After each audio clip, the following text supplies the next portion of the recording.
우리 시간 함께 성경 봉독하도록 하겠습니다. 오늘 하나님께서 우리에게 주시는 말씀은 누가복음 1장 36절에서 38절 말씀입니다. 누가복음 1장 36절에서 38절 말씀입니다. 우리 함께 한 목소리로 우리 36절에서 38절 말씀 우리 함께 읽도록 하겠습니다. 시작. 보라, 내 친족 엘리사벳도 늙어서 아들을 배었느니라. 본래 임신하지 못한다고 알려진 이가 이미 6달이 되었나니 대저 하나님의 모든 말씀은 능하지 못하심이 없느니라. 마리아가 이르되 주의 여종이오니 말씀대로 내게 이루어지이다 하매 천사가 떠나가니라. 아멘. 네, 반갑습니다. 함께 온라인으로 예배한 우리 성도님들 마음 다해 축복합니다. 한 해 동안 주님 앞에 소원하고 이루며 찬양했던 우리의 고백들 하나님 남김없이 들으시고 받으시며 하나님의 때에 신실하게 일하시고 역사하실 줄 믿습니다. 제가 초등학교 4학년 때 이후의 이야기를 잠깐 나누고 싶습니다. 제가 초등학교 4, 5, 6학년 때 교회에서 성탄절 때가 기억이 납니다. 그때는 성극도 했고 중창도 하고 솔로로 찬양도 했던 것 같아요. 그리고 늦은 밤에 얼핏 기억이 나는 게 교회에 조그만 교회였지만 청년쌤들이 선생님들이 굉장히 꽤 많았습니다. 거의 한 20명 정도 계셨던 것 같고 선생님들과 이렇게 동그랗게 모여서 같이 제가 배웠던 놀이 아이앤 그라운드가 생각이 납니다. 그때 함께 그런 놀이를 하면서 와, 이런 놀이도 있구나. 교회에서 이렇게 성탄절을 재미있고 또 의미 있게 보낼 수 있구나. 그런 것을 제가 초등학교 때 경험했던 것 같아요. 청년이 되고 난 후 성탄 시즌, 성탄 전야제라고 하겠습니다. 더 화려했습니다. 교회에서 저 같은 경우는 봉숭아 학당을 패러디해서 꽁트를 한 적도 있고 성극, 무언극, 찬양, 특송, 중창, 사회를 보고 레크레이션 등등 교회에서 할 수 있는 웬만한 것들은 많이 해봤던 것 같습니다. 그렇게 성탄 전야제가 끝나면 이제 정리를 하죠. 정리를 다 하고 난 후 한 저녁 밤 한 10시 정도 됐을까요? 10시 한 30분 정도 됐을까요? 그때쯤에 함께 떡국을 먹습니다. 왜냐? 이제 새벽송을 출발하기 전이거든요. 이제 떡국을 먹고 차를 타기도 하고 걸어가기도 하면서 동네에 이제 우리 성도들, 약속된 성도들의 집에 찾아갑니다. 제가 가장 기억이 나는 것 중 하나는 성도들의 집에 찾아갔을 때 이제 걸어가다 보면 저희와 똑같은 부류의 사람들이 있습니다.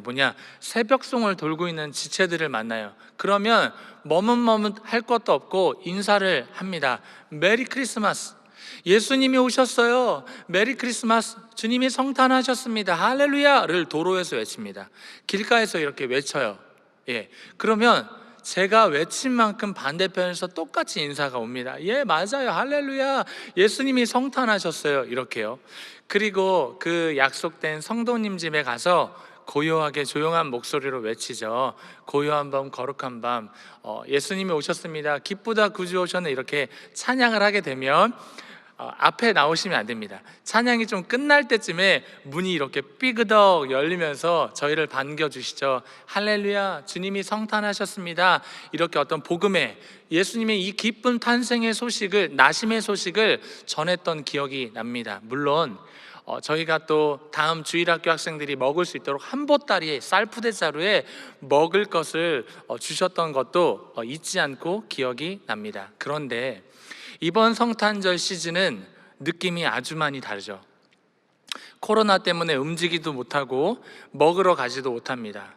청년들에게 있어서는 선물을 교환한다거나 예쁜 옷을 입는다거나 예를 들어 이성 간에 맛있는 떡볶이를 먹으러 간다거나 이런 모든 부분들이 제약이 걸린 상태입니다. 우리가 아는 것처럼 확진자는 1000명이 넘어섰고요. 하루에 사망자는 20명이 넘기도 합니다. 또 영국에서는 아시다시피 코로나 변종으로 인해 전면 봉쇄를 하기도 하였습니다. 쉽게 말하면 성탄절 기분이 안 납니다. 별로인 것 같습니다. 여러분, 그런데 우리가 이 상황 속에, 이 기분 속에, 이 감정 속에 잊지 말아야 될 것이 뭐냐면 우리의 기분과 상황과 상관없이 성탄절은 성탄절다워야 한다라는 거예요. 우리가 들떠있는 기분으로 감정적으로 성탄절을 맞이하면 안 된다라는 거예요. 왜요? 여러분, 예수님이 오셨을 그때의 상황은요, 굉장히 절망적이었습니다. 메시아가 너무나 필요했었습니다. 너무나 아픈 상황 속에 하나님의 백성들이 살고 있었다라는 거예요. 그분은 죄가 하나도 없으신데 죄의 육신의 몸을 입고 이 땅에 오셨습니다. 성육신 하신 거예요.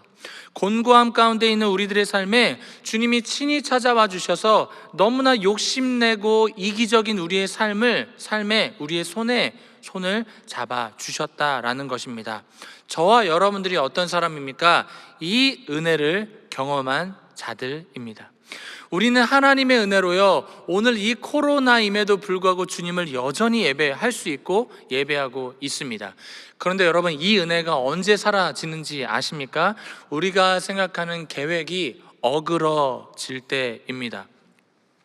제가 지난주에 저희 중등부 3학년 친구들이 이제 고등학생이 되기 때문에 졸업 선물을 보내기 위해서 이렇게 몇 명의 부모님께 연락을 드렸어요. 그런데 한 부모님이 생각납니다. 전화로 이렇게 신방하고 안부를 묻고 주소를 묻고 이렇게 연락을 드렸는데요, 이 부모님이 이렇게 말씀을 이렇게 저한테 나눠주시다가 말을 계속 못 이어가시더라고요. 머뭇거리시는 거예요. 그러면서 굉장히 떨림이 느껴졌고, 그리고 저는 전화를 금방 끊어버렸습니다. 왜냐하면 그 부모님의 두 분이 코로나로 인해 직장을 잃어버린 상황이 되었습니다. 어려운 상황이 된 거예요. 그래서 저는 사실 전화 끊기 전에 이렇게 물어봤어요. 학생을 안부하는 것이 아니라 그 부모님이 걱정되더라고요. 그럼 집사님, 예배는 잘 드리고 계시나요? 아니요, 못 드리고 있어요. 몇 주 몇 달 동안 예배 드릴 여유와 아무 그런 상황이 안 된다라고 말씀해 주시더라고요. 마음이 너무 아팠습니다. 이런 상황에 처해 있는 사람들이 날마다 하나님의 은혜를 품고 산다고요? 날마다 하나님의 은혜를 잊지 말고 살라고요? 너무나 어렵습니다. 결코 쉽지 않습니다. 여러분, 쉽지 않은 상황이 저와 여러분들에게 오늘 주어졌거든요. 그런데 이때에 도리어 우리가 더 잊지 말아야 될 것이 무엇입니까? 하나님 한 번도 우리의 삶을 떠나신 적이 없다라는 거예요. 그리고 하나님 단 한 번도 우리의 삶을 버리신 적이 없으시다라는 거예요. 동시에 하나님 어떻게 일하십니까? 하나님은요, 같은 길로 단 한 번도 우리를 인도하신 적이 없다. 늘 그분은 창조적인 분이시기 때문에 우리를 새로운 길로 우리를 인도하시는 분이시다라는 것입니다. 다 안다고 생각했습니다. 다 경험해봤다고 생각했습니다. 믿음의 수준이 만약에 있다면 나는 이것들쯤은 넘어가고 통과했다라고 생각했습니다. 그런데 아니잖아요. 늘 도전입니다. 하루하루가 늘 새롭습니다. 그리고 하나님이 그 하루를 통해 우리를 어떻게 빚어가십니까? 우리를 단단하게 빚어가십니다. 우리를 다듬어 가십니다. 우리를 온전한 하나님의 자녀들로 만들어 가신다라는 거예요. 자, 모든 게 잃어버린 것 같아요. 늦는 것 같으면 난 왜 이렇게 늦을까? 난 왜 저 사람보다 왜 이렇게 늦지라고 생각했는데 늦지 않습니다. 나는 늦게 시작했다라고 여겼는데 결코 늦지 않다라는 것입니다. 그리고 나는 부족합니다. 달란트가 없습니다. 가진 것이 없어요. 저는 형편이 너무나 초라합니다라고 여겼는데요, 그 사람의 삶이 하루하루가 뭐예요? 몇 달이 지나고 1년이 지나고 몇 년이 지나 그의 인생을 돌아보면 우리가 무엇을 깨닫습니까? 아니요, 가지고 있느냐 없느냐의 싸움이 아니었던 거예요. 그가 더 진실되게 하루하루를 주님을 위해 예배자로 연합되는 인생들로 살아냈느냐? 하나님이여 그런 사람 들어 쓰신다. 우리가 지금까지 경험한 것이 다른 것보다 이것 아닌가요? 무슨 말이에요? 이것이 주님의 방법이다. 이것이 하나님의 은혜다라는 말입니다. 오늘 우리가 읽은 이 본문은 36절, 38절 읽었지만 사실은 26절 말씀부터 시작되는 내용입니다. 이 본문은요, 천사 가브리엘이 이제 이 다윗의 족속이었죠. 다윗의 자손이었던 요셉과 그 마리아에게 찾아가서 너희가 이제 예수님을 낳을 거야, 아들을 낳을 거다라는 것을 예고하는 장면입니다. 우리 28절 한번 말씀 읽어볼까요? 제가 읽어볼게요. 같이 읽어봅니다. 그에게 들어가 이르되 은혜를 받은 자여 평안할지어다. 주께서 너와 함께 하시도다 하니. 아멘. 여러분, 가브리엘 천사가 나타나서 마리아에게 했던 인사 첫 번째가 뭔지 아십니까? 은혜를 받은 자여예요. 마리아는 당황스러웠을 거예요. 그리고 두려웠을 것입니다. 왜냐? 다음 구절의 말씀이 그것을 알려주고 있거든요. 너무나 갑작스러운 상황이 자신에게 주어졌기 때문입니다. 30절 말씀도 이어서 한번 보니까 천사가 이르되 마리아여 무서워하지 말라. 네가 하나님께 은혜를 입었느니라. 예, 무서워하지 말라라고 해요. 두려워하고 있는 것 같습니다. 왜요? 당황하고 있는 것 같아요. 왜냐하면 갑자기 천사가 나타나서 하는 말이 너가 은혜를 입었도다 라고 말하고 있는 것입니다. 자, 여러분, 이렇게 두 번이나 말하고 있습니다. 어떤 은혜를 마리아가 입었을까요? 우리 31절 말씀도 이어서 한번 읽어볼게요. 보라, 내가 잉태하여 아들을 낳으리니 그 이름을 예수라 하라. 잘 보세요. 처녀였던 한 여인이 남자와의 어떤 만남도 가지지 않았는데요, 너는 아들을 낳을 거야, 이렇게 말하는 거예요. 여러분, 이게 은혜 입은 것, 은혜 받은 것이 맞습니까? 마리아는 이 정혼한 여인, 성경에 약혼했다라고 표현하고 있는데요, 약혼했던 여인이었습니다. 처녀였습니다. 그런데 이 유대 관습에 따르면 이 약혼한 기간 중에 1년 안에 이제 순결을 지키지 못한 처녀는요, 돌에 맞아 죽는다라고 성경에 적혀 있습니다.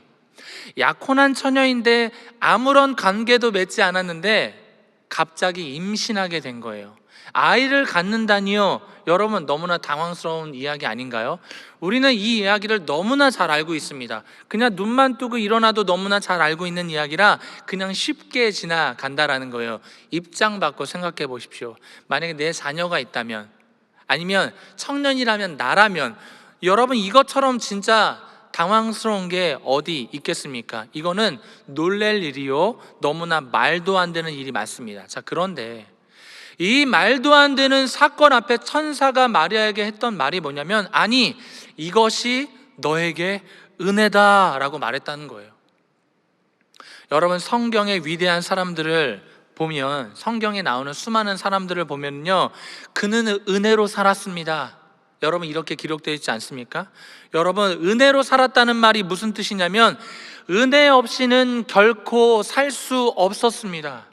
하나님의 은혜가 아니면 살 수 없는 수준과 인생들에 불과합니다라고, 여러분, 그런 말하고 있는 거 아닙니까? 쉽게 말하면 하나님의 은혜가 아니었다면 모든 것이 불가능한 인생이었어요. 우리가 성경에서 보고 있는 그 기적들은요, 다 말도 안 되는 일들이었다라고 성경이 말하고 있는 거예요. 그의 인생에 하나님이 빠져있고 은혜가 빠져있다면 아무것도 아닌 인생이었다는 거예요. 만만한 인생이 아니었다라는 거예요. 우리가 늘 자주 말하는 거지만 다윗 왕은요, 사무엘 선지자로부터 기름 부음을 받았다고요. 언제 죽을지 모르는 위기와 두려움과 무서움 속에 살아갔던 다윗의 인생 여정이었습니다. 약 10년 이상, 약 13년 동안 그는 도망자의 인생을 살았어요. 자, 그런데 성경이 다윗에게 무엇이 은혜라고 말하는 줄 아십니까? 너가 도망자의 인생으로 살아냈던 하루하루가 너에게 은혜다라고 말하는 거예요. 도망자로 살아갔던 그 10년 이상의 삶이 결국 그의 인생의 삶의 성품이요, 인격이요, 실력이 되어서 그가 끝내 훗날에 왕이 될 수 있었다라는 것입니다. 여러분, 도망자 하면 생각나는 사람 있지 않습니까? 바로 야곱입니다. 자신의 깨물어 욕심과 야망으로 저 먼 곳 바단 아람, 수백 킬로 먼 곳을 도망할 수밖에 없었던 인생. 한 여인을 얻기 위해 속이려고 했다 속임을 받아서 수십 년 동안 일을 하고 돌아오고 왔다 갔다 하는 도망자의 인생, 마치 저와 여러분들의 인생과 참으로 비슷함을 발견합니다. 또 억울한 사람을 뽑자면 늘 저는 예화로 말하지만 요셉이 늘 기억납니다. 저는 요셉을 너무 좋아하거든요. 형들에게 맞아 죽일 뻔하고 미디안 상인들에게 팔려가고 감옥에 가는 인생이었는데 성경이 무엇을 말합니까? 요셉, 그것이 너에게 은혜다라는 거예요. 여러분, 요셉은 사람입니다. 예수님이 아니에요. 죄덩어리입니다. 그가요, 억울하고 팔려가고 감옥에 가는 인생 속에 할렐루야, 아니요, 저는 그렇게 할렐루야 외치지 않았다고 생각합니다. 그런데 왜 성경에 그 다윗의 불평과 불만이, 아니요, 요셉의 불평과 불만이 기록되어 있지 않은지 아십니까? 요셉의 삶에 억울한 인생이 너무나 많았거든요. 그런데 자신의 삶에 하나님이 일하고 계심을 억울한 인생 속에 자기가 경험하게 되는 거예요. 힘들고 포기해버리고 싶은데 하나님이요 막 일하고 있는 거예요, 자신의 삶에. 그러니까요, 불평할 틈이 없는 거예요. 원망할 틈이 없는 거예요. 원망과 불신과 이 아픔이 목구멍까지 올랐는데 그 순간에 하나님이 은혜로 역사하시는 거예요. 어떻게요? 감옥에 갔더니요, 요셉이요 하나님의 인도하심 속에 억울한 인생으로 감옥에 왔는데 성경에 뭐라고 기록되어 있어요? 간수장이 은혜를 받았다. 요셉은 지금 너무 힘들다니까요, 억울하다니까요, 감옥에 올 사람이 아니다라니까요. 그런데 억울한 인생으로 팔려왔는데요, 그 사람 때문에 간수장이 은혜를 받는 거예요. 여러분, 하나님이 그의 인생 속에 살아 역사하심을 요셉이 보게 되는 거죠. 여러분, 우리의 삶이 꽉 막힌 것 같습니다. 낭떠러지에 몰려있는 것 같습니다. 몸부림을 쳐도 어디예요? 감옥입니다. 그런데 우리의 삶의 현실은 감옥인데, 감옥이고 답답한데 주님이 함께 하시는 겁니다. 성경이 이것을 무엇이라 말합니까? 이것이 너에게 은혜다라고 말하고 있는 것입니다. 그렇다면 누가 이 은혜를 날마다 경험하며 붙들며 누리며 살아갈 수 있을까요? 자신의 주어진 삶의 형편 속에서 내가 할 수 있는 게 진짜 아무것도 없구나, 내가 좀 높아져 보고 내가 좀 경험해 보고 그것에 어떤 삶의 달인이 되고 믿음의 달인이 된 줄 알았고 착각했을 그 시절, 그 시기에도 아니요, 제가 할 수 있는 게 아무것도 없습니다라고 고백하는 사람, 실패하고 또 실패하여서 내 인생이 정말 끝이구나, 인사랑의 인생 끝자락에 서 있구나라고 말하는 그 사람인데요, 예수님이 별 볼 일 없는 나 때문에 인간의 몸을 입고 이 땅에 오시고 나 때문에 십자가에 죽으시고 부활하셨음을 믿고 고백해내는 사람, 여러분, 그 사람이 은혜를 경험할 수 있는 줄 믿습니다. 마리아의 상황을 보세요. 가브리엘 천사가 왔어요. 무서웠습니다. 두려워 떨고 있습니다. 그리고 아마도 속으로 이렇게 생각했는지 몰라요. 이건 아니지 않나? 나는 지금 한 부부가 두 명의 사람이 약혼을 하고 약속을 해요. 그림을 그리겠죠. 여보 이렇게 살아요. 아직 여보는 아닙니다. 우리 이렇게 살아요. 우리 집에 장롱도 여기에 넣을까요? 화장대를 여기에 넣을까요? 우리 자녀는 몇 명이나 놀까? 여러분, 전날에 그런 이야기를 했는지도 몰라요. 그런데 오늘 당일에 갑자기요, 처녀에게 임신을 한다니요, 아기를 낳다니요, 말도 안 되는 상황을 들었던 마리아의 상황, 형편, 처지, 여러분 기억해 보시기 바라요. 그런데 우리는 오늘 이 말씀을 읽고 묵상하며 무엇을 깨달을 수 있는지 아십니까? 마리아는 은혜를 입은 자가 맞다라는 사실이에요. 마리아는 은혜를 입었습니다. 우리 32절, 33절 말씀 같이 한번 읽어보겠습니다. 시작. 그가 큰 자가 되고 지극히 높으신 이의 아들이라.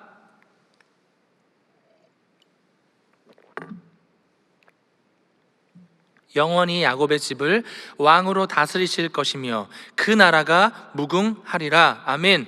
여러분, 마리아는요 죄인에 불과합니다. 그 죄인이 하나님 앞에 선택받을 수 있을 만한 이유와 근거와 삶이요 마리아에게 별로 없습니다. 마리아가 뭐 얼마나 잘했다고 주님 앞에 선택을 받았을까요? 그런데 오늘 말씀을 보십시오. 영원히 멸망하지 않는 그 나라, 이 하나님의 나라에 동참하고 참여할 수 있는 영광스러운 그 자리에 선택받았다라는 것, 여러분, 이것처럼 은혜가 어디 있습니까? 여러분, 이것처럼 영광스러운 게 어디 있습니까? 저와 여러분들의 삶이 그렇지 않나요? 주님께 은혜 받을 만한 이유가 별로 없습니다. 근거가 별로 없습니다. 우리가 하나님께 한 게 뭐가 있다고요? 뭘 많이 드렸다고요? 봉사 조금 한 거요? 내 시간 조금 내서 하나님 예배한 거요? 더 많이 해볼게요. 모태신앙으로부터 지금까지 신앙생활 했다라는 그것 하나요? 그렇다면 지금까지 하나님으로부터 무한대로 받은 그 하나님이 채워주신 하나님의 일하심은요, 측량할 수 없는 하나님의 복을 누리며 여러분 지금까지 사는 사람들이 저와 여러분들 아닌가요? 그런데 우리는 어떻습니까? 우리의 계획대로 되지 않으면요, 우리는 금방 흔들려 버립니다. 현실이 어그러뜨리는 순간 어떻게 해요? 하나님을 불신합니다. 소리를 지릅니다. 화를 냅니다. 원망하는 삶으로, 어제까지는 은혜 가득한 삶이었어요. 어젯밤까지는요, 그 아내와 자녀와 테이블에서 하나님이 이렇게 일하셨어라고 눈물 뿌리는 인생이었거든요. 오늘 삐그덕거리니까, 내가 원하는 현실대로 바뀌어지고 변화되지 않으니까요, 금방 하나님 앞에 원망과 투정의 삶으로 산다라는 것이죠. 여러분, 이것은 은혜 받은 자의 삶이 아닙니다. 우리의 반응과 태도는요, 얼마나 하나님 앞에 부끄러울 때가 많은지 모릅니다. 자신의 공로가 분명히 아닌데요, 자신이 했다라고 잘못 생각하고 신앙생활하는 거예요. 저도요, 제 자신이 그럴 때가 많은 것 같고요, 또 저도 놀라는 것 중 하나가, 안 그럴 것 같은 사람의 모습을 볼 때 정말 놀랍니다. 사람이 변합니다. 분명 은혜로 사는 게 맞거든요. 누군가의 인생 속에 하나님이 은혜로 하시지 않으면 아무것도 그 사람이 할 만한 실력이 제가 봤을 땐 없는 것 같아요. 죄송합니다. 없거든요. 근데 자만한 거예요. 근데 거만한 거예요. 사람을 쉽게 대하는 거예요. 사람을 무시하는 거예요. 어떤 사람이요? 하나님의 은혜 때문에 사는 사람이요, 저와 여러분들이에요. 하나님의 은혜 때문에 살 수밖에 없는 사람들이요, 누군가를 무시하는 거예요. 여러분, 이것은 잘못돼도 한참 잘못됐습니다. 성도 여러분, 신앙의 연수가 우리의 성품을 만들어 가지 않습니다. 날마다 자신을 바라볼 때, 이 로마서 7장의 말씀처럼, 이 바울처럼 날마다 나는 죽어야 합니다. 그리고 내 마음의 죄의 법과 선한 법을 내가 목도해야 됩니다. 그리고 이것을 바라보게 됐는데 내 이 죄의 법의 선한 법을 짓누르는 것을 자신이 봐야 됩니다. 그리고 바울처럼 고백해내야 됩니다. 나는 곤고한 사람이에요. 나를 이 사망의 몸에서 건져낼 사람은 아무도 없습니다. 이 말이 뭐예요? 오직 예수님 한 분이십니다. 예수님만 해결하실 수 있습니다. 예수님만이 나를 은혜 받은 자의 삶을 살아갈 수 있도록 붙드시는 분이십니다. 이걸 누가 고백해야 됩니까? 저와 여러분이요, 오늘 이 예배 앞에 고백해야 되는 거예요. 내가 오늘 잘 사는 것 같은 그때에, 내가 좀 지금 코로나 때문에 저는 문제 없거든요. 저는요 감사하게 살고 있습니다. 코로나 때문에 좀 힘들긴 하는데 살만합니다. 그때 하나님 앞에 무릎을 꿇고 감사로 찬양하며 주님 앞에 고백해 내야 된다라는 거예요. 왜요? 그렇게 오늘 우리가 하나님 앞에 무릎 꿇고 고백할 때 주님이 우리를 오늘도 아름답게 빚어 가시기 때문입니다. 우리 오늘 누가복음 1장 34절 말씀 한번 읽어볼게요. 같이 있습니다. 마리아가 천사에게 말하되 나는 남자를 알지 못하니 어찌 이 일이 있으리이까. 여러분, 우리와 똑같은 성정을 가지고 있는 마리아는요, 이해되지 않았습니다. 아니요, 이해할 수 없었습니다. 단 한 번도 경험해보지 못했거든요. 왜냐하면 하나님의 생각이 우리의 생각과 다르잖아요. 너무나 깊고 너무나 아름답고 주님의 생각과 계획이 너무나 풍성하시기 때문이에요. 마리아는요, 지금 불신앙으로 목에 핏대를 세우고 말하고 있는 것이 아닙니다. 정말 이해가 안 돼서 묻고 있는 것입니다. 어찌 나에게 이런 일이 있을 수 있나요? 라고 묻고 있는 것입니다. 성도 여러분, 신앙생활 하시면서 이해 안 되실 때 있잖아요. 잘 되고 있는 사업장이 문을 닫게 되고 자녀와의 좋았던 관계가 어려운 상황이 쑥 들어오게 되면서 전쟁이 나지 않습니까? 내 자녀가 코로나 때문에 학교에 가지 못하고 학원에 가지 못하고 가정에 있으면 오히려 더 끈끈할 것 같고 더 많이 교제할 것 같은데 실상은 그러지 않아요. 삶의 패턴이 바뀌다 보니까 가정에서는 전쟁 아닌 전쟁들이 사실상 일어나고 있습니다. 이렇게 이해되지 않을 때 주님께 묻기 시작하는 거예요. 주님께 기도하기 시작하는 거예요. 가만히 있으면 안 되고요, 마음껏 물어봐야 된다라는 거예요. 마음껏 하나님께요 고상할 필요와 이유가 없습니다. 하나님 앞에 우리가 지금까지 신앙의 연수가 많다고요? 아니요. 경건한 척, 경건할 이유가 없습니다. 내 아버지잖아요. 내 아빠잖아요. 진짜 내 아빠에게 하는 말처럼 하면 되는 거예요. 왜요? 나보다 나를 더 잘 아신대요. 인간의 머리카락을 세고 계시대요. 참새가 날아다니고 그가 뭘 먹든지 안 먹든지 하나님이 다 주관하고 계신대요. 그런데 왜 너는, 왜 내일 일을 내일이 염려하면 되는데 왜 너는 오늘 내일 일을 염려하니? 왜 염려하는 인생들로 살아가느냐? 여러분, 계속 우리에게 묻고 있는 거예요. 성경이 염려하지 말라라는 것입니다. 왜요? 하나님 우리의 삶을 외면하지 않으시니까. 함께 그 형편 속에 함께 우시고 함께 아파하고 계시기 때문입니다. 자, 그런데 여러분, 마리아의 사람, 인간의 수준에서 이 말도 안 되는 상황 속에 마리아가 이해하지 못할 것을요 이미 주님은 알고 계셨습니다. 그래서 주님이 보여주시고 예비하시고 준비하신 것이 있죠. 바로 엘리사벳입니다. 오늘 누가복음 1장 26절의 시작의 말씀을 보면은 여섯째 달에라고 기록되어 있습니다. 그 여섯째 달에는 엘리사벳이 아이를 태중에 품은 지 6개월이 지났다라고 말하고 있는 것입니다. 여러분, 우리 같이 36절 말씀 한번 같이 읽어볼까요? 보라, 내 친정 엘리사벳도 늙어서 아들을 배었느니라. 본래 임신하지 못한다고 알려진 이가 이미 6달이 되었나니. 아멘. 마리아의 친족, 마리아의 친척으로 우리가 유추할 수 있는데요, 친척이었던 엘리사벳을 봐라. 네 친척이지 맞니? 네.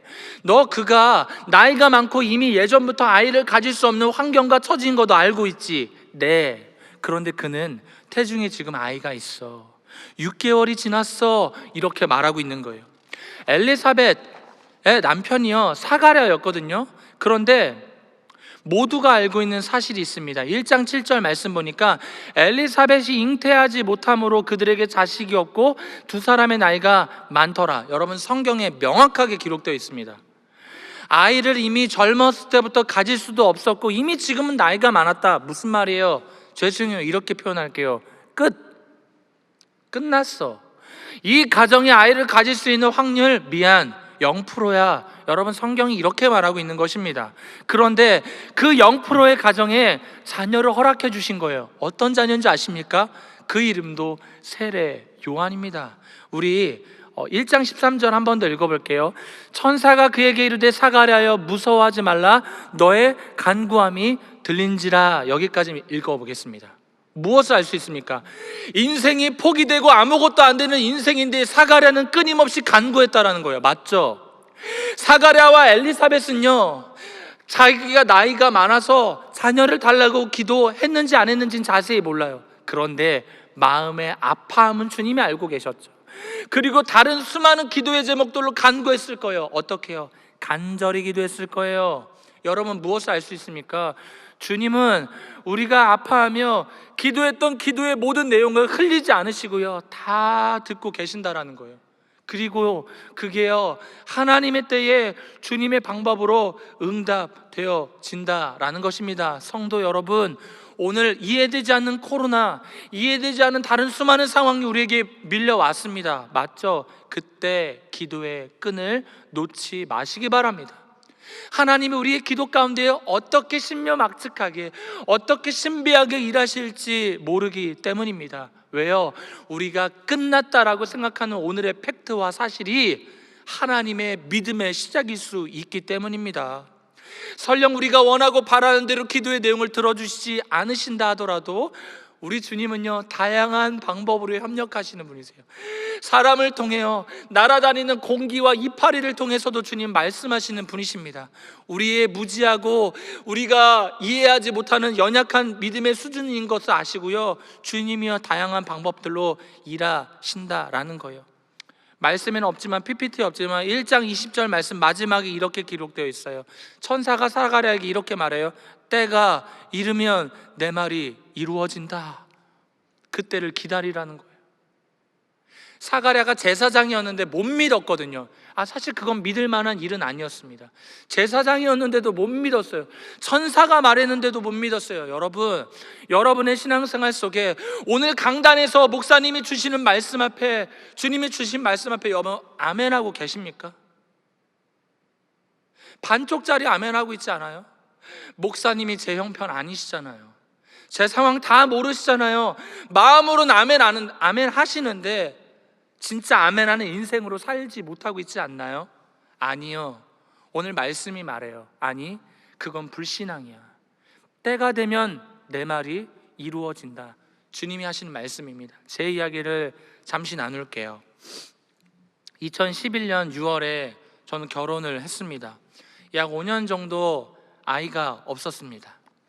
당시 섬기고 있었던 교회 성도님들과 목회자들, 그리고 수많은 중보자들과 지체들의 기도 때문에 저희의 가정에 2015년 3월에 아이를 허락해 주셨습니다. 그렇게 임신이 되었는데 바로 유산이 되었습니다. 유산이 이제 끝나고 불과 몇 달 지나지도 않아서 두 번째 아이를 주셨는데 또 유산이 되었습니다. 마음은 아팠는데요, 제 한켠에 어떤 생각이 있었는지 아십니까? 그럴 수 있지, 이렇게 생각했어요. 그냥 무덤덤하게 생각하며 넘어갔어요. 그리고 세 번째 아이를 저희에게 허락해 주셨어요. 저희 첫째 딸인데요, 그렇게 임신하게 하셨습니다. 그리고 저희가 산부인과를 갔는데 거기 병원 원장님이 이러세요. 뭐라 하냐면 아이가 크지 않습니다. 지금 한 주 열흘이 지나도 똑같은 크기 사진을 찍지 않습니까? 불안하니까 이제 자주 갔습니다. 아이가 크질 않습니다. 이번에도 유산입니다. 유산될 것 같습니다. 이렇게 말하더라고요. 한 번 더 유산하면 습관성 유산으로 아이를 가지기가 어려울 수도 있을 겁니다. 여러분, 제가 이 말을 듣고 어떻게 한지 아십니까? 바로 교회 가서 두 발, 두 손 다 제끼고 기도하기 시작했습니다. 눈물이 멈추지 않고 간절히 기도하는 저를 그때야 비로소 마주하게 됐다라는 거예요. 두 번 유산을 하고 저는요 고상한 척 했습니다. 아무렇지 않은 척 했어요. 믿음이라 생각했습니다. 물론 마음은 아팠죠. 표현한다면 간절히 기도하지 않았고요, 그냥 넘어갔습니다. 그런데 하나님이요, 이 마지막에 기도할 때 무엇을 알게 하시는지 아세요? 야 선호야, 그건 믿음 아니야. 그건 교만이야.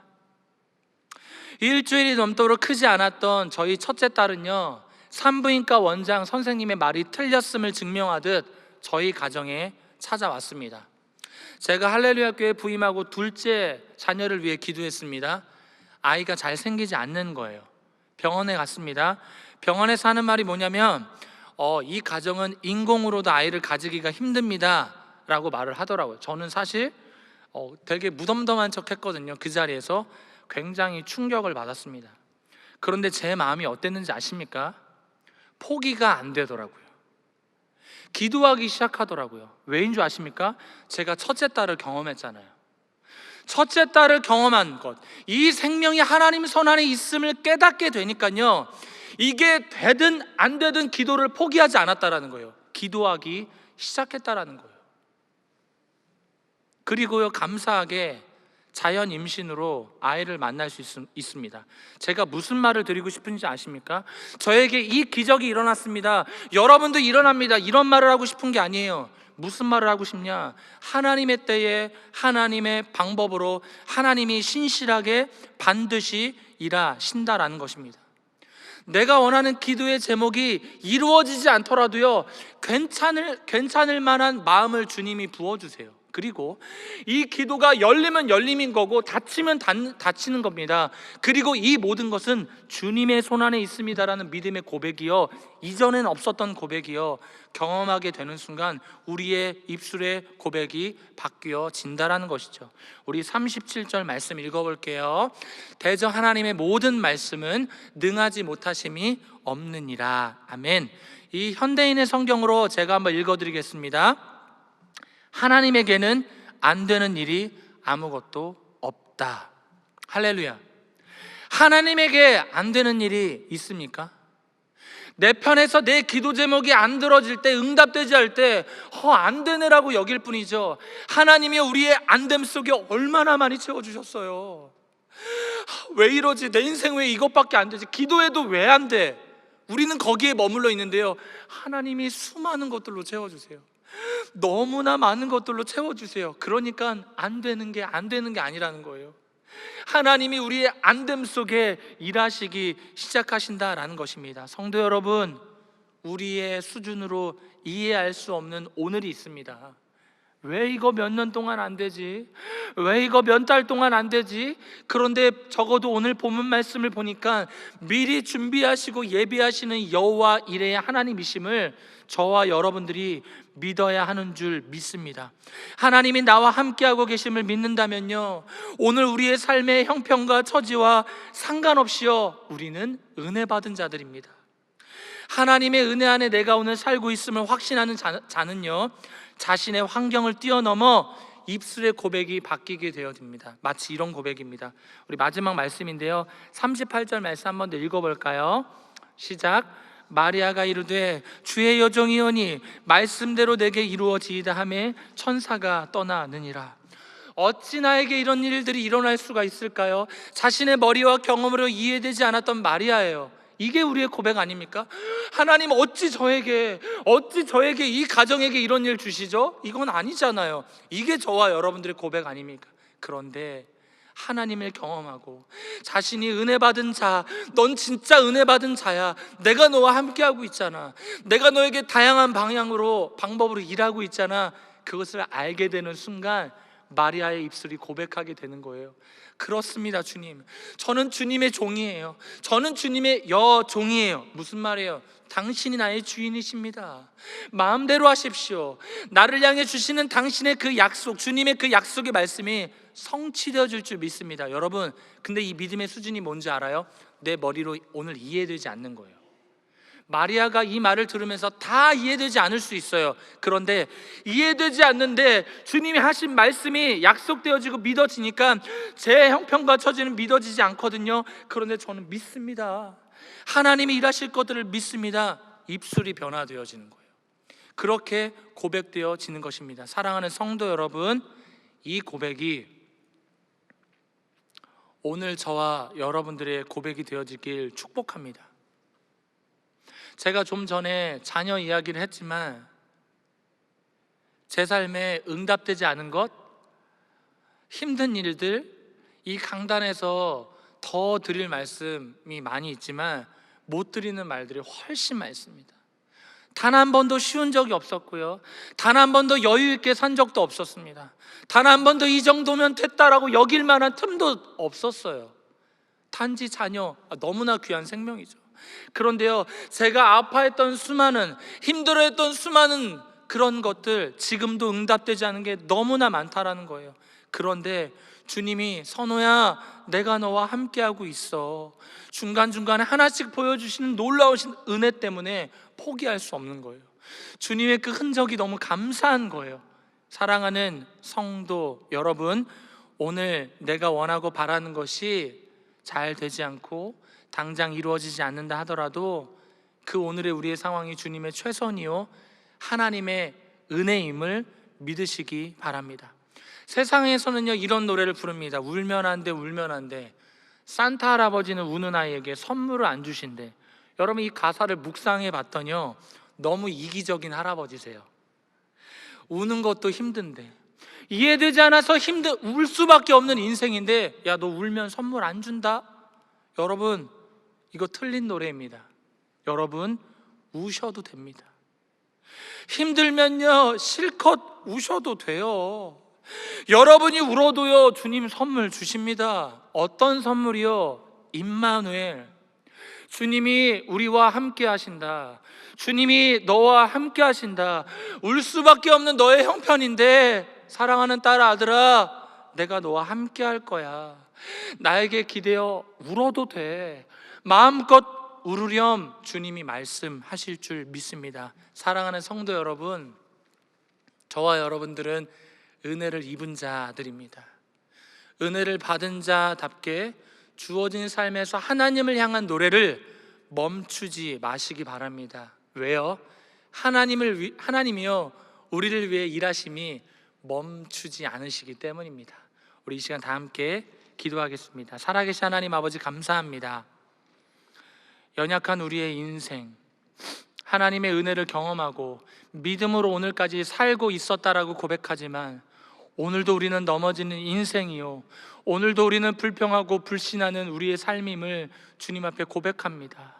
더 좋은 삶과 고백과 노래로 주님 앞에 영광스럽게 살아내야 하는데, 그러지 못하고 또 넘어지고 또 낭망하며 그렇게 살아간 우리의 인생을 불쌍히 여겨 주옵소서. 하나님께서 우리의 수준과 믿음을 아시고 여호와 일의 하나님, 그 임마누엘의 하나님으로 우리에게 약속하여 주신 하나님을 찬양합니다. 우리 가운데 일하시고 역사하신 주님 앞에 감사 올려드리며 예수님의 이름으로 기도드립니다. 아멘. 우리 함께 그 자리에서 주 은혜임을 나는 믿습니다. 우리 함께 찬양하며 나아가시겠습니다. 세상 소망 다 사라져도 주님의 은혜임을 나는 믿습니다. 우리 함께 고백하며 찬양하며 나아가시겠습니다. 주 나의 모습 보네, 상한 나의 맘 보시네. 주 나의 눈물 안에 홀로 울던 맘 아시네. 주 사랑 내게 있네. 주 사랑 내게 있네. 그 사랑이 날 채우네. 주 은혜 내게 있네. 그대로 날 세우네. 세상 소망 다 사라져가도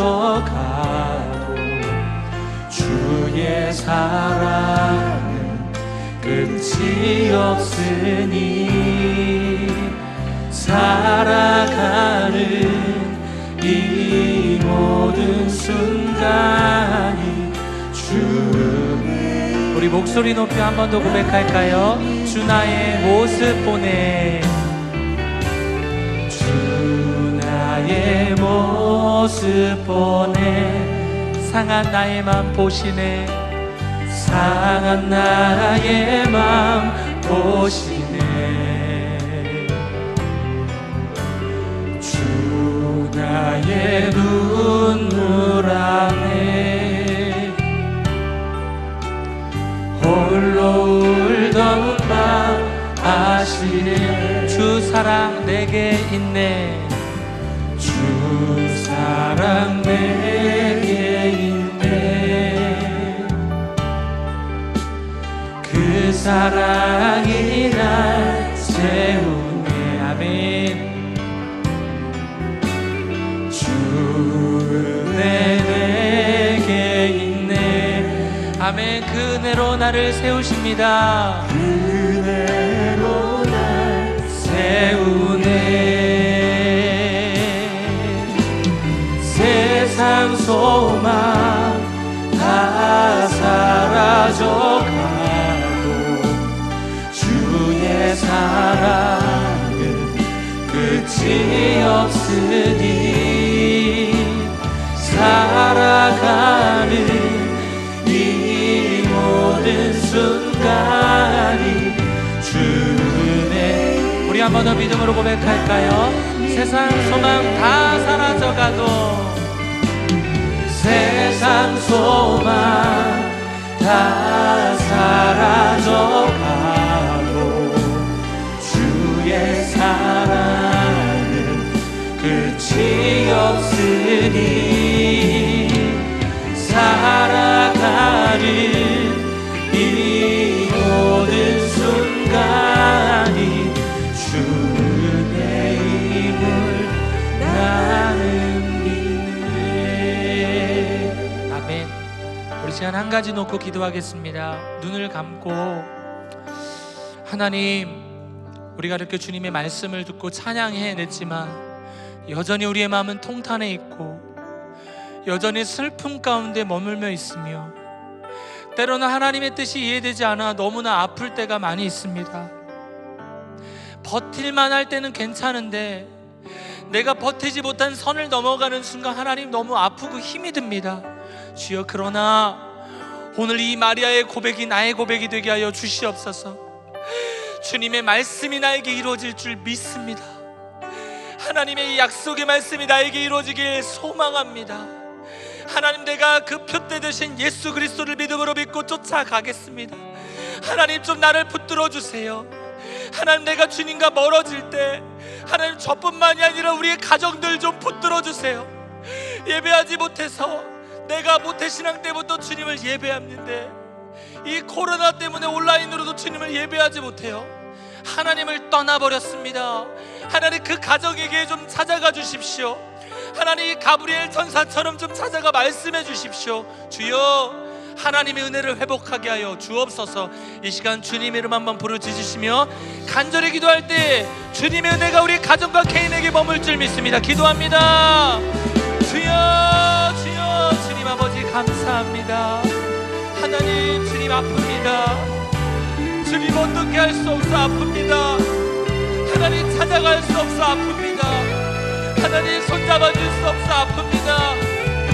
하나님, 너무 힘든데 쉽게 넘어가는 것 같아 내 마음도 너무 아픕니다. 주여, 그 가정에 찾아가 주십시오. 하나님, 그 가정을 만나 주십시오. 사랑하는 딸아, 아들아, 너는 은혜 입은 자야.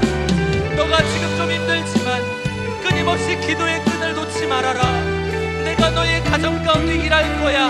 하나님의 음성 가운데 믿음으로 아멘하며 쫓아가는 우리 성도들이 될 수 있도록 하나님, 주여 붙들어 주시옵소서. 하나님, 우리 할렐루야 교회 성도들을 붙들어 주시고 우리 교회를 붙들어 주시옵소서. 하나님의 은혜 아니면 살 수 없습니다. 아멘. 주여, 주님을 믿습니다. 하나님, 하나님의 은혜 아니면 살 수 없습니다. 오늘 우리에게 보이는 나도 모르게 풍기우는 고상한 믿음 너무나 잘못됐습니다. 누군가 앞에 경건한 척, 하나님 앞에서도 내가 믿음 있는 채 하며 쉽게 넘어가며 기도하지 않고 간절하지 않고 눈물을 찾지 않으며 어느샌가 강팍해져 있는 나의 모습을 발견합니다. 주여, 우리를 긍휼히 여겨 주시옵소서.